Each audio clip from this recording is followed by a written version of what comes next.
Hello everyone, welcome to Advait education. तो चलो देखो, bullet point of induction motor concept टू यहां पर भी हम लोग अभी डिस्कस क्या कर रहे हैं कि finding the frequency of induced EMF और करंट, यानी स्टेटर और रोटर में किस तरह से हम लोग इंड्यूस्ड ईएमएफ का फ्रीक्वेंसी फाइंड आउट करेंगे। ठीक है, तो देखो एक और क्वेश्चन के हेल्प से इसको समझते हैं। एक क्वेश्चन तो हम लोग देख चुके हैं, जैसे यहां पर एक क्वेश्चन है, देखो ध्यान से। यहां पर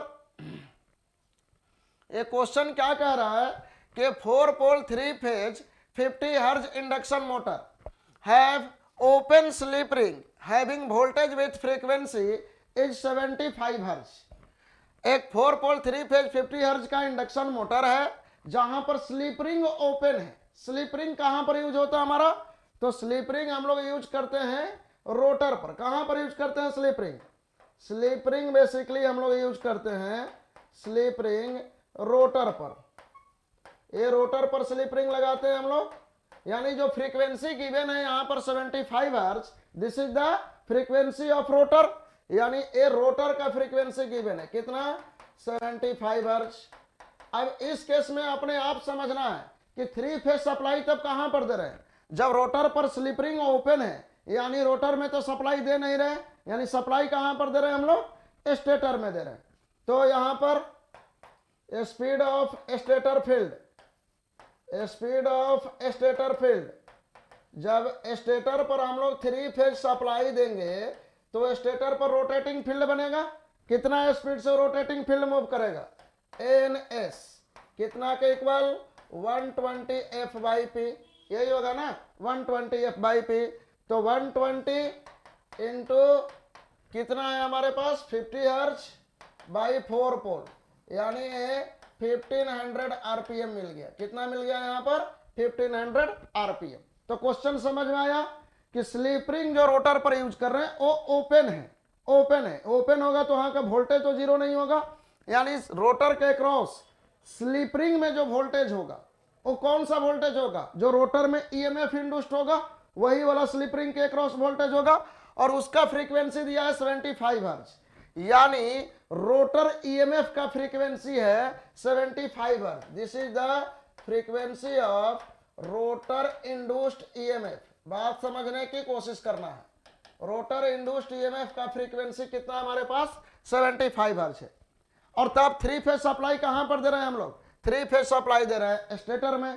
तो स्टेटर में 3 फेज सप्लाई देंगे तो स्टेटर पर रोटेटिंग फील्ड आएगा। कितना स्पीड से रोटेट करेगा? 1500 आरपीएम से। तो चलो देखो यहां पर समझना क्या है, देखना यहां पर देखो फ्रीक्वेंसी ऑफ इंड्यूस्ड ईएमएफ। सबसे पहले देखो frequency of induced EMF in rotor में जो इंड्यूस्ड ईएमएफ होगा उसका फ्रीक्वेंसी कितना कहेंगे? F equal to P delta N by 120, इसी को FR से लिख लेंगे। और FR का वैल्यू क्वेश्चन में कितना दिया है? 75 हर्ट्ज गिवन है हमारा। ठीक है, अब डेल्टा N क्या है? तो डेल्टा N को फिर से देखो कैसे लिखेंगे, तरीका समझिए। डेल्टा N स्पीड ऑफ किसका स्पीड, यानी जो ईएमएफ आ रहा है रोटर में उसका फ्रीक्वेंसी गिवन है। ठीक है, तो रोटर में ईएमएफ किस मैग्नेटिक फील्ड के वजह से आ रहा है? तो स्टेटर फील्ड के वजह से आ रहा है। यहां पर स्टेटर में हम लोग दे दिए हैं 3 फेज सप्लाई। स्टेटर में 3 फेज सप्लाई दे दिए तो स्टेटर पर क्या आ गया? रोटेटिंग फील्ड बन गया इस तरह से N1S1। कितना स्पीड से रोटेट कर रहा है? NS स्पीड से। अब इस स्टेटर के रोटेटिंग फील्ड के वजह से रोटर कंडक्टर में ईएमएफ इंड्यूस होगा, और वही ईएमएफ रोटर में जो स्लिप रिंग यूज कर रहे हैं उसके क्रॉस जाएगा। ठीक है, उसका फ्रीक्वेंसी गिवन है। ठीक है, तो यहां पर डेल्टा एन क्या लिखेंगे? स्पीड ऑफ कौन से मैग्नेटिक फील्ड के वजह से रोटर में ईएमएफ आ रहा? तो आप कहोगे कि सर ये तो आ रहा है स्टेटर फील्ड के वजह से।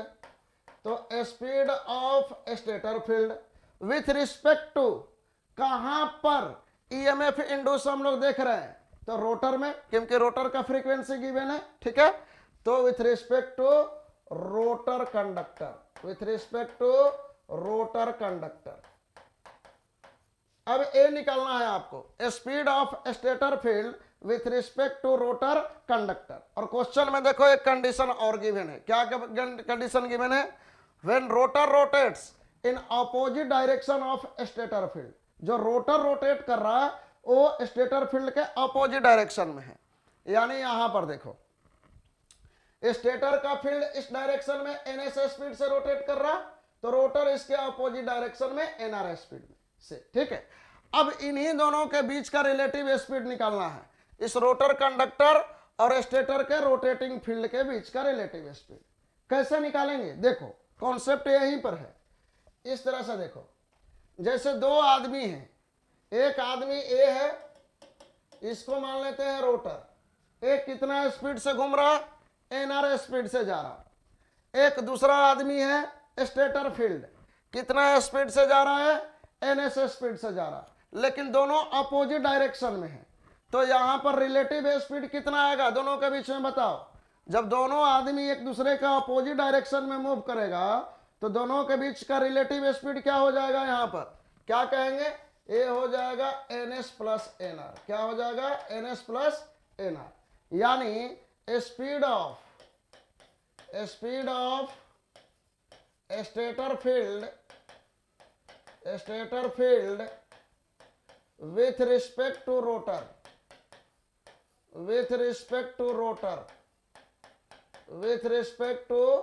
rotor डेल्टा एन, यही था ना डेल्टा एन, कितना के इक्वल?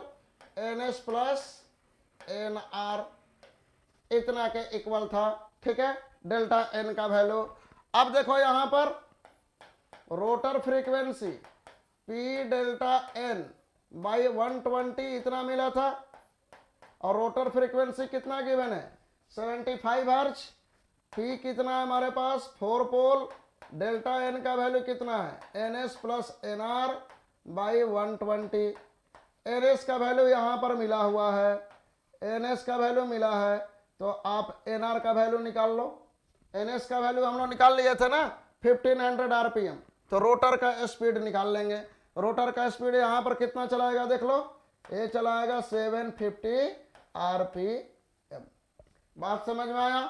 इस क्वेश्चन में समझे आप लोग? ठीक है, तो इसका क्या हो जाएगा? इसका आंसर क्या हो जाएगा? B, 750 RPM. ठीक है, ऐसे ही हम लोग बहुत सारे कॉन्सेप्ट को समझेंगे विथ हेल्प ऑफ क्वेश्चन, पूरे इंडक्शन मोटर को। ठीक है, चलो ओके, थैंक यू आप लोगों को।